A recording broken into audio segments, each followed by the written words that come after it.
Hey there, everybody. Thanks for joining me for another one-man review. Today I'll be talking about the new Fantagraphics book Okinawa by Susumu Higa. Susumu Higa is apparently the most famous mangaka from Okinawa, and this is a collection of their short stories about the military history of Okinawa, starting in World War II, but coming up to current times. So it's a bunch of isolated short stories that paint a picture of the history of a place rather than the characters almost seem incidental to that. Some of them are actually stories of Susumu Higa's life or his father's life, relatives, and then some of them are just stories of like actual, I'm assuming it's presented as if, actual people that were in the military in certain battles and things. Here you see a map of Okinawa Island and the surrounding islands. You get some stories from some of the surrounding islands as well, like Masahima, which is a very, very small island here. And you just get a look at how all these places were impacted by being a, strategically important military place. Here, you get some statistics. U.S. military base land as of 1995, approximately 70% of facilities across Japan, approximately 10% of the prefecture is American military base land. The amount of land taken up on the main island is approximately 20%. So I believe they're saying not all of Japan, but 20% of this environment's 10%, 20% of the land is military base. It has the Battle of Okinawa, some of the statistics about how many people died, how many military people died versus how many civilians died, and it just gives you right out the gate a sense of how impactful this place, how impactful the war was on this place and continues to be on this place because of its strategic value. I'm not going to show all of the stories, just a couple of them, because I think it's they are each so singular, and they hold together really nicely in that they do kind of paint a devastating picture of the ongoing impact of war on this place. And I think everyone should be reading that and hearing these stories. But this first one gives a sense of it. This is the Mahashima Island, so you can see that this is a very, very small piece of land that very few people live on. Going back to this original map here, you can see this is the Masashima Island. So very, very small strip compared to even Okinawa, which is a small island off of Japan. And you get the military coming in, and they're basically going to be training the local people to help fight in the war, and they're assuming that this small island has strategic value for the American army, so they're going to be trying to defend. You can get a sense of the art in this as well. The figure work is nice. It tells the story. It's pretty stiff. It's all pretty front or side shots, but then the backgrounds are really, really lushly detailed with lots of different textures and stuff. So again, even in the artwork, I think you get the sense that the environment, the place, the history of it is more important than the people. I think that's just also Susumu's art style. It reminds me a bit in its cartooning of, I keep coming back to Edo Brenes' work, but his work's a little bit more dynamic than that. But just something about the clean line, the way the faces are handled, remind me of his work. So this was an interesting connection. I have no idea if he's even read any of this artist's work, but there's something there. Lots of really great renderings of explosions and war and that kind of stuff as well. This is where you see even the Japanese soldiers are coming in and immediately disrupting the environment of this small island, this small community that holds certain places sacred, right? Like, no, you can't do that to the fish. We only catch what we need. And now they're throwing in grenades and things like that. That's something I've noticed in a lot of the work about World War II that's coming from Japan, whether it be Barefoot Gen or whether it be Shigeru Mizuki's work. They all seem to be even-handed in their distaste for both the Japanese and the Americans during the war. They always present the Americans as the enemy, but the Japanese government and its decision-making and its kind of manipulation of the population and the way the soldiers behave and stuff always seems to be part of it as well. So I find that really interesting that you have a culture now that's willing to look at both sides of the negative impact there.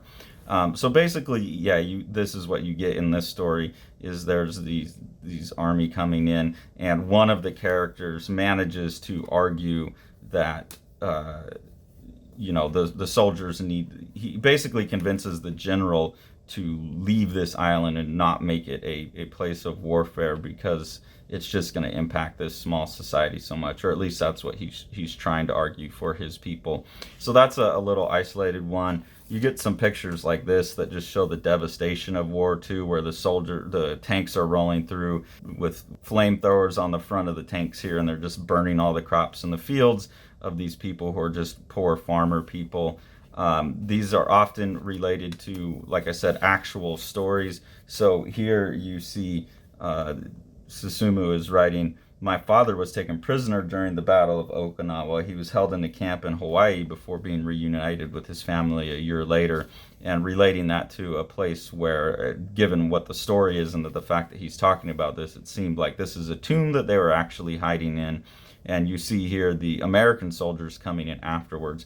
There's a lot of that too, where there's like Japanese soldiers trying to convince people that the war is over, and these people that are on the outskirts of the war, these soldiers are dug in and they don't want to believe it, or they just, whether they believe it or not, they don't want to give in. Translators having to convince both the civilians and other soldiers that the Americans are here and they're trying to do good work now. So it really shows the full complication. But these pictures that ground it in the place, this is the tomb that the people are hiding in the story, make this really impactful as well. This story here is something I could really relate to, just in terms of like how terrible the day-to-day life would be. This is now in more modern times. I'm assuming this, since this book has the map in 1995, a lot of this work was created in the 90s. But this story is about how so much of the farmland in Okinawa or the surrounding islands are basically owned by the U.S. military, and the farmers are paid or allowed to work on these farms, but they're still military-owned land. And so they're constantly dealing with like the jets flying over. And this image here is just really impactful to me, that they're still kind of living their life, but there's this extra element to it that they're always reminded about. When I lived in Virginia for a year, I would go to Virginia Beach, and since that's naval and Air Force stuff going on there, they would have like fighter jets like this fly super close to the beach. And like I think I even saw the B-52 bomber or some stealth bomber or something like that. There was some super high-tech plane that flew right over my head one time while I was out there, and it was the loudest noise I've ever heard in my life. Like, I mean, just hurt to hear it. And you can see that here, where they're trying to live a tranquil, rural life, and they're just constantly have these enormously loud jets flying overhead.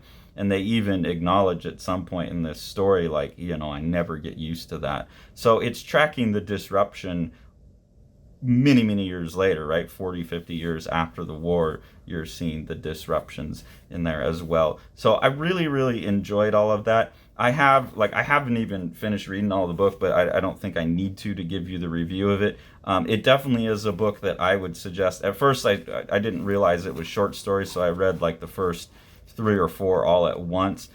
They are the type of story I think that you really need to take in one at a time. So I've gotten this far and I'm slowing down, and they're definitely more impactful one at a time, because it really lets you soak up. It's a lot of interpersonal politics and things like that. And when you take it on too big of a view, for me at least, it was a little bit too much, especially because there's time jumps and things. For me, I think it was better to put this down and just take each one on its own and look at it as this picture of impact rather than one long-lasting story. So I think this is one of those really essential books, kind of like Barefoot Gen or like the Shigeru Mizuki books, where you are really getting a picture of the war from another viewpoint than we would be getting in our education here in the United States. And like I said, I really appreciate that in the Japanese work, at least the ones that we've chosen to translate, there's this even-handed view. It's not just like this terrible view of America. We get our due criticism in here, but there's also a self-reflective sense, and I would sure like to see a lot more of that in anything from any country really, but especially American books dealing with war. I think we either tend to be 100% critical of our actions, or 100% supporting our viewpoint, trying to paint that story. I can't think of anything. I'm sure they're out there. I'm sure I've read some, but I can't think of anything that strikes me as so even-handed as the various manga that I've read relating to World War II. So really enjoy this. Think it's essential. Think it's something that should definitely be used in history classes and classrooms. Really enjoyable art, like the rhythm and texture of it's all really nice, and a lot of really nice writing in here as well that paints an accurate picture. I think, I wasn't there, but it gives me the sense of fidelity. So really enjoyed it. Highly recommend Okinawa by Susumu Higa.